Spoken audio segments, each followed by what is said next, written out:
سلام تخاتلتي channelنا كلينيك عقبت كمير لكم لو معنتون كم تلمود نعخم يمهريو إلى حسابكم مدب حزلكم مسئلكم أبني لما أنت مدبي 4 عينت متلو كم زلو خنرينا إذا كان استيو زعقب أيناي متلو يو أنت عينت ركب عينتك خطفت سمو كم زلكم كنرينا بفرلاي بقرص متلوكم تسكفو دك تبعتيو نعخم بلوس ملأختي زلو مدبيو نزو كله تسمعنا كباخم تسبق نز مدب لايك بمقبار مجماريو نشانلنا سبسكرايب بمقبار استفلاليو نيتعنا فاري حدار نركبن ኢንፎርሜሽን ትረኽብሉ ቻነል ሰድራ ኹኑ ስካብ ናይ መደበይ ፍጻመ ምሳይ ጽንሑ ሰናይ ምክትታል እቲ ቀዳማይ ንሪኦ ካብቶም 4 መትሉታት ሓደ ዝኾነ ከርቭድ ዝበሃል እዩ ቀጢሉ ኸይዱ ኣብ ጫፉ ከባቢ ዕጽፍ ዝበለ ዓይነት መትሎ እዩ ቅርጺ ባናና ዝመስል ዓይነት መትሎ እዩ እዚ ንርክብ ብሉጽ ዝበሃል ዓይነት እዩ ብፍላይ በዛ ዓይነት መትሎ ንሰፍቃሬትኩም ወይ ድማ በዓልቲ ቤትኩም ርክብ ክትፍጽሙ እንተለኹም ንደቂ ኣንስትዮ ናብ ጫፍ ዕግበት ዘብጽሐን ውሽጣዊ ክፋል ብልዕተን ብቐሊሉ ንኽተናኽፍዎ ዝሕግዘኩም ዓይነት መትሎ እዩ በዚ ድማ ብቐሊሉ ናብ ጫፍ ዕግበት ንኽትበጽሕ ዝገብር ዓይነት እዩ ቀጢሉ ኸይዱ ከርቭድ ዝኸውን ስለዝኾነ بقليلو نزي سنسيتيف كفال بالعتن سلازنقو بقليلو نابጫፍ ዕግበት ይበጽሐየን ስለዝኾነ እዚ ዓይነት መትሉ ተሃሊኩም ወላ ሓንቲ ዘስክበኩም ነገር ክህሎ ይግባን ሓደ ደቅ ተባዕትዮ እዚ ዓይነት መሳርሒ ስለዘለኩም እዚ ዓይነት መሳርሒ ድማ ብበዝሒ ስለዘይርአ ክትስከፉ ክትሓፍሉ ትኸልዩኹም ኮይኑ ግና እዚ ዓይነት መሳርሒ እንተሃሊኩም ዝበለጸ ነፍቃሪትኩም ወይ ድማ ንበዓልቲ ቤትኩም ናብጫፍ ዕግበት ንኽተብጽሕዋ ዝሕግዘኩም ብምዃኑ ክትሕበኑ ልምበር ክትሓፍሩሉ የብልኩምን ኣመበል ራብዓይ ንሪኦ ካብዞም 4 ዓይነታት መትሎ ሓደ ዝኾነ ድማ ናብ ታሕቲ ድንን ዝበል ዓይነት መትሎ ደቂ ተባዕትዮ እዚ ዓይነት መትሎ ኣብቲ ዝተለምደ እታ ጓል ኣንስተይቲ ብታሕቲ ኮይና ንስኻ ብላዕሊ ኮይንካ ኣብ ዝፍጸም ርክብ ድኹም ዝኾነ መትሎ እዩ እዚ ዝኾነሉ ምኽንያት ድማ ምስ እዚ ዓይነት ርክብ ብሓደ ክኸይድ ስለዘይኽእል እዩ ስለምንታይ ብሓደ ዘይኸይድ እንተልኩም ድማ ኣብ ውሽጢ ብልዕተን ዘሎ ሴንሲቲቭ ክፋል ብልዕተን ብላዕለዋይ ክፋል ስለዝኾነ እዚ ዓይነት መትሎ ድማ ንታሕቲ ድንን ዝበለ ስለዝኾነ ብፍጹም ከተናኽፎን ናብ ጫፍ ዕግበት ከተብጽሐን ኣይኽእለካን ስለዚ ንፍቀሪትካ ንባዕልቲ ቤትካ ክትዕግባ ክትገብሮ ዘለካ ናይ ርክብ ዓይነት መምራጽ እዩ ስለዚ ነዚ ዓይነት መትሎኻ ክትመርጾ ዘለካ ታጓል ኣንስተይቲ ተንበርኪኻ ንኣፍ ልባ ናፍቲ ፍርናሽ ጽጊዓ ንስኻ ብድሕሪታ ኮይንካ ዝፍጸም ናይ ርክብ ዓይነት ክትመርጾ ኣለካ እዚ ዓይነት ርክብ ዝበለጸ ነቲ ናይ ብልዕታ ውሽጣዊ ሴንሲቲቭ ዝኾነ ክፋል ክትነኻኽኡ ስለዝሕግዘካ ብቐሊሉ ናብ ጫፍ ዕግበት ክትብጽሐ ትኽእል ኢኻ ስለዚ እዚ ዓይነት መትሎ እንተሃሊኩም ነዚ ዓይነት ርክብ ምረጹ በዚ ናብ ጫፍ ዕግበት ክትብጽሕዎን ትኽእልኩም ስለዝኾነ ካባኹም ዝጽበ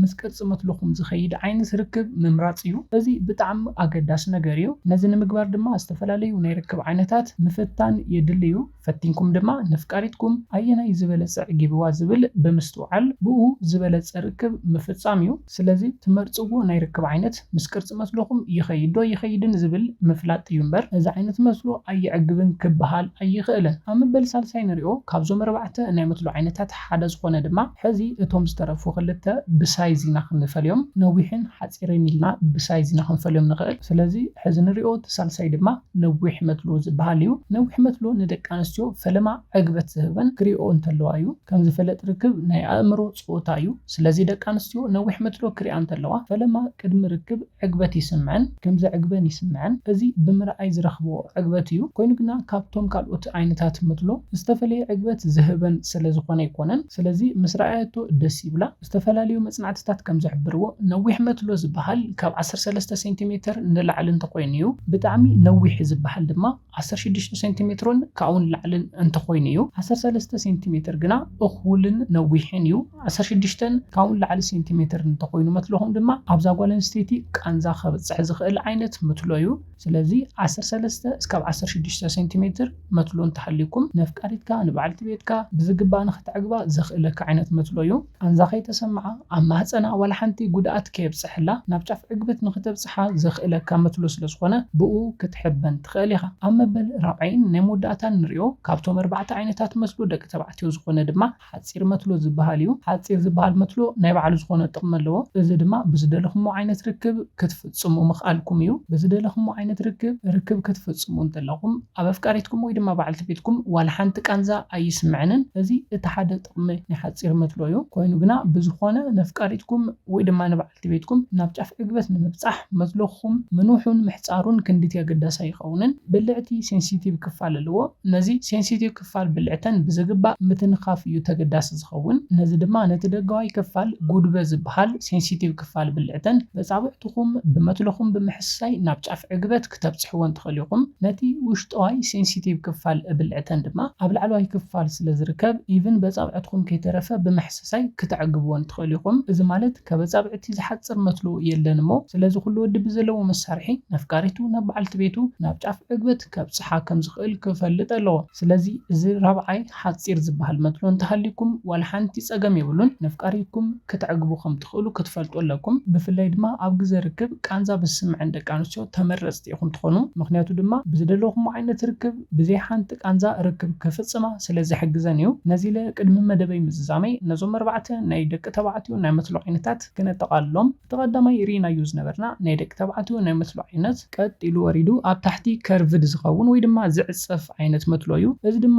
ቅርጹ ባናና ዝመስል ዓይነት መትሎ እዩ እዚ ዓይነት መትሎ እንተሃሊኩም ነቲ ሴንሲቲቭ ዝኾነ ውሽጣዊ ክፋል ብልዕተን በቀሊሉ ክትነኽብዎ ስለ ዝሕግዘኩም ተመራፂ ዓይነት መትሎ እዩ በዚ ቅርጽ መትሎኹም ክትስከፉ የብልኩምን እቲ ካልኣይ ሪናዩ ዝነበርና ዓይነት መትሎ ድማ ቀጢሉ ወሪዱ ኣብ ታሕቲ ከባቢ ድንን ዝብል ዓይነት መትሎ እዩ እዚ ዓይነት መትሎ ካብቶም ካልኦት ፍልይ ዘብሎ ናይ ርክብ ዓይነት ዝመርጽ እዩ ብዝኾነ ዓይነት ርክብ ክትፍጽሙ የብልኩምን ብፍላይ እታ ጓል ኣንስተይቲ ተንበርኪኻ ኣፍ ልባ ናብ ተፈርናሸ ጽጊዓ ስኻ ድማ ብድሕሪታ ኮይንካ ርክብ ክትፍጽም ተለኻ ዝበለጸ ድንን ዝበለ ስለ ዝኾነ ብዝበለጸ ናብ ጫፍ ዕግበት ንኽተብፅሓ ዝሕግዘካ ዓይነት ፖዚሽን እዩ ስለ ዝኾነ ነዚ መሪጽካ ዝበለጸ በዚ ርክብ ተትፍጽሙ ይምረጽ ኣብ መበል ሳልሳይ ሪናዩ ዝነበርና ናይ ደቂ ተባዕትዮ ናይ መትሎ ዓይነት ድማ ነዊሕ መትሎ ዝበሃል እዩ ነዊሕ መትሎ ዝበሃል 13 ሴንቲሜትርን ካብኡን ላዕልን ተኮይኑ እዩ 16 ሴንቲሜትርን ካብኡን ላዕልን ተኮይኑ ድማ ብጣዕሚ ገዚፍ ዝበሃል እዩ እዚ ድማ ኣብ ሓደ ደቂ ኣንስትዮ ቃንዛ ከብፅሕ ዝኽእል እዩ ኣብ መበል ራብዓይን ናይ መወዳእታን ሪናዩ ዝነበርና ድማ